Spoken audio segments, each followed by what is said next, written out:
votar que nós passamos o convite ao pastor Jefferson Pereira Novato, ok? Então, diante dessa votação, e como nós só tínhamos esse assunto para a nossa Assembleia de hoje, eu declaro encerrada a Assembleia e, dando sequência, pastor Osmar, a palavra depois, o culto continua, então, porque a Assembleia é um culto, né? Bom, terminada a Assembleia, nós vamos orar, claro, nesse momento, agradecendo, mas na oração que vamos fazer, nós vamos aproveitar para remir o tempo. Nós vamos ter a dedicação dos dízimos de ofertas, do cântico, a saída das crianças depois. Então, na oração que vamos fazer, vamos incluir já todos estes elementos. Eu quero parabenizar o irmão Marcelo e todos os demais membros da Comissão de Sucessão Pastoral pelo trabalho que foi feito. Trabalho com muito esmero, com muito cuidado, muitas reuniões, e eu creio que Deus esteja sempre presente, orientando essas questões todas. Então, quero parabenizar a comissão pelo trabalho que fez, parabenizar a diretoria também pelo empenho, e dizer que se o pastor Cleber não aceitar o convite, a comissão encerra aqui o seu trabalho. Se eventualmente ele não aceitar o convite, o Marcelo e demais irmãos, a comissão de sucessão pastoral precisa dar continuidade ao trabalho que vem realizando. Tá certo? Mas eu gostaria, irmão Gerson, nosso secretário, que o irmão registrasse uma gratidão nossa pelo trabalho esmerado, não é, da nossa comissão de sucessão pastoral. Por favor, não registre em ata. Eu quero fazer este requerimento e creio que, como não estamos em assembleia mais, que já terminou, já declarou encerrada a assembleia, então o irmão coloca que terminada a assembleia, nós nos sugeriu e requereu aqui se fizessem este registro. Meus irmãos, então nós vamos cantar Jesus, essência do meu louvor. Vamos dedicar a Deus nossos dízimos e ofertas. Todos os irmãos que vieram preparados para este momento de dedicação, de fidelidade ao Senhor. Então os irmãos queiram contribuir com seus dízimos e suas ofertas. Os visitantes não precisam se preocupar com isso, a menos que queiram espontaneamente. Claro, nós vamos rejeitar a sua oferta, que muito vai nos ajudar. Mas é um privilégio dado aos membros da igreja sustentarmos a obra do Senhor com os nossos dízimos e nossas ofertas. Depois dessa dedicação, nós vamos chamar as crianças à frente, vamos orar, agradecendo pela decisão da igreja, pelo culto infantil, pelas atividades sequentes do culto dessa noite.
crianças aqui, com a liderança do culto infantil, para orarmos.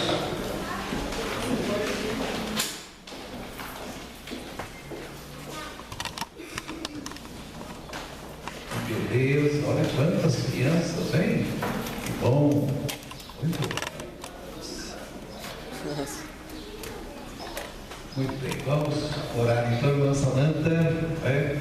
Senhor, nosso Deus e Pai, agradecemos-te pela decisão que tua igreja tomou nesta tarde, nesta noite. Que seja, ó Deus, a decisão do Senhor para a vida da tua igreja, para o crescimento, para o progresso da tua igreja neste lugar. Que a vontade do Senhor seja feita na vida da tua igreja. Agora, ó Pai, oramos em favor destas crianças. Muito obrigado por estas vidas, pelos pais, pelas mães, dando a eles sabedoria para ensinarem seus filhos e filhas no caminho em que devem andar. Abençoa, Deus, a irmã Samanta na direção do culto infantil. Dê saúde e sabedoria à tua serva, que ela possa falar na linguagem própria das crianças e que elas possam encher os corações e mentes da tua palavra. Pedimos-te orando no nome de Jesus. Amém. Deus abençoe. Bom culto para as nossas crianças. Irmãos, vamos abrir a Bíblia do Evangelho segundo João, capítulo 3, versículo 17. E depois capítulo 20, para fazermos a leitura do versículo 21.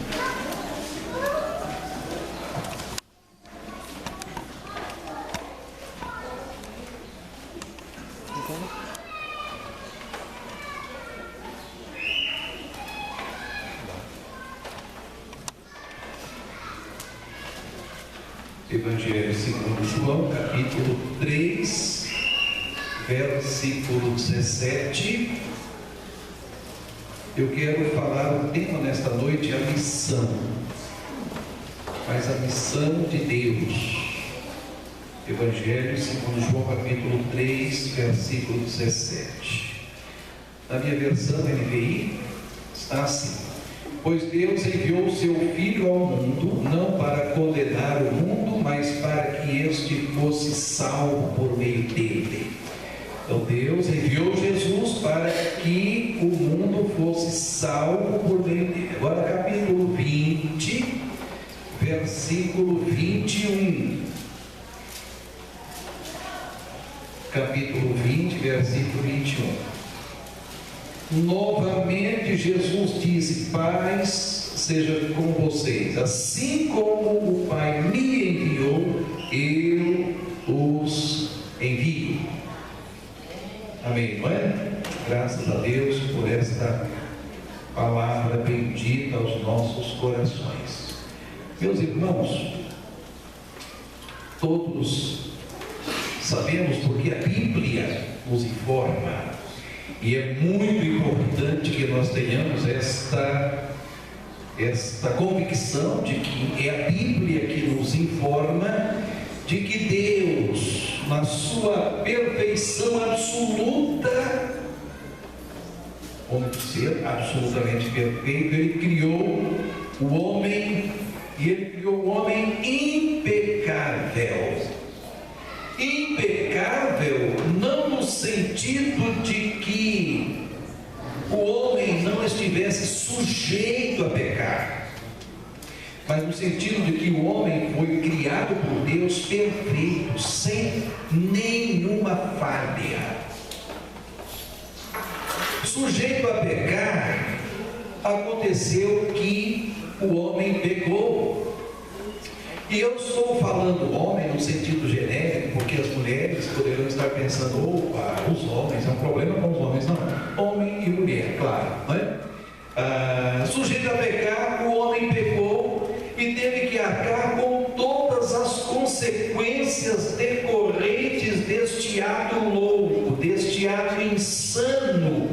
Sobretudo, meus irmãos, a consequência, a meu juízo, mais terrível, dolorosa, foi a separação do homem de Deus. Isso significa a morte espiritual. Morte é separação. Quando o corpo morre, morre porque a alma separa do corpo. Quem dá vida ao corpo é a alma. A hora que a alma vai embora do corpo, o corpo morre. É igual casamento. A separação do marido e da mulher faz morrer o casamento. A separação do homem de Deus faz morrer esta relação do homem com Deus. Então, Gênesis capítulo 3, ele retrata a queda do homem e esta expulsão do homem do jardim do Éden.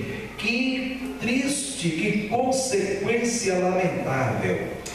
E o texto do profeta Isaías, capítulo 59, versículo 2, ele diz assim: as vossas maldades, ou iniquidades, ou ainda vossos pecados, fazem separação entre vós e o vosso Deus, e os vossos pecados escondem ou encobrem o seu rosto de vós.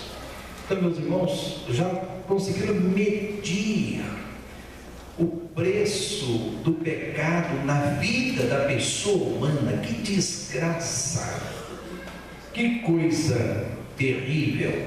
Muito bem, sujeito a pecar, o homem pecou, e agora? A coroa da criação de Deus, o único ser vivo, criado à imagem e semelhança de Deus, se degenerou. Ninguém foi criado tão especialmente como nós somos, a imagem e semelhança de Deus. Nenhum outro ser vivo sobre a terra, somente nós. Mas o homem, assim criado por Deus, se degenerou. Mas o que é isso? Se degenerou, perdeu as características originais. Degenerar-se, além de outras definições, como corromper-se ou modificar-se para pior, é exatamente esta de perder as características originais. Deus nos criou a sua imagem e semelhança, mas nós perdemos as características originais da nossa criação. O pecado simplesmente fez corromper a nós, modificou-nos para pior. Esse quadro, meus irmãos, no qual se meteu o homem sem nenhuma condição de dele sair por si mesmo, fez nascer ou faz nascer de forma prática aquilo que eu gosto de chamar a missão de Deus. Missão de Deus. Wilson Silva, um missionário, em seu livro Missioneia, a realidade da missão mundial, ele escreve que missão é a incondicional e livre vontade de Deus, ação de Deus, que tem por objetivo a salvação da humanidade. Missão é a ação incondicional e livre de Deus, que tem como objetivo a salvação da humanidade. Então, na missão de Deus, ele tem como objetivo a salvação de todas as pessoas. Portanto, missão é uma obra de Deus, tem origem em Deus. Deus é o agente da missão. Agora, meus irmãos, vejam que o pecado foi e continua sendo um mal que se espalhou para toda a humanidade. É uma questão universal. Mal, o que é? Mal é aquilo que se opõe ao bem, não é? Mal é o que se opõe ao bem, é aquilo que prejudica, depreciando e rebaixando a criatura de Deus. Pecado é esse mal. É o mal, é coisa nociva, é desgraça. Mas desgraça, meus irmãos, é privação da graça de Deus, esta graça que mediante a fé nós somos salvos, como diz em Efésios capítulo 2, versículo 8. Mas este problema é um problema universal, e a Bíblia diz em Romanos capítulo 3, versos 9, 12 e também 23, assim: tanto judeus quanto gentios estão todos debaixo do pecado. Você não sabe o que significa judeus e gentios? Crentes e não crentes, todas as pessoas, tanto judeus quanto gentios, estão todos debaixo do pecado. Não há nenhum justo, diz a Bíblia, nenhum sequer. Todos se desviaram, diz a Bíblia, tornaram-se juntamente inúteis. Não há ninguém que faça o bem, não há nenhum sequer, pois todos, diz a Bíblia, pecaram e estão destituídos da glória de Deus. Meus irmãos, isso é triste demais. Isso é muito triste. E diante da incontestável realidade da presença e resultados nocivos do pecado na vida do homem, Deus se move na direção de executar a sua missão, retratada no texto de João capítulo 3, versículo 17. Deus enviou o seu Filho ao mundo, para que o mundo fosse salvo por ele. Então, o propósito de Deus foi e continua sendo a salvação de todas as pessoas, pessoas de todos os tempos e de todos